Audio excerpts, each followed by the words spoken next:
Share বাজার সহ আর্থিক খাতে বৈপ্লবিক পরিবর্তন ঘটবে বলে জানিয়েছেন অর্থ ও পরিকল্পনা মন্ত্রী আমির খসরু মাহমুদ চৌধুরী। বলেন, ব্যবসা বাণিজ্য, শিল্প, বিনিয়োগ, রপ্তানি, উন্নয়ন, কর্মসংস্থান বাড়বে, উৎপাদন, স্থিতিশীলতা আসবে দ্রব্যমূল্যে।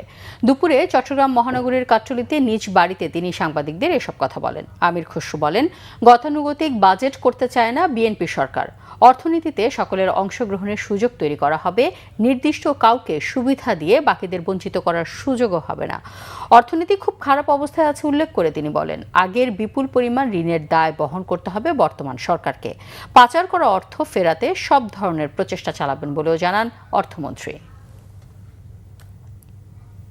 আমরা চাচ্ছি বাংলাদেশের বাজেট এমন হতে হবে যে যেখানে বাংলাদেশের জনগণ বাংলাদেশের অর্থনীতিতে সকলে অংশগ্রহণ করার একটা সুযোগ থাকে। শেয়ার বাজার অর্থাৎ capital market as a whole একটা বড় ধরনের পরিবর্তনের আমাদের পরিকল্পনা আছে।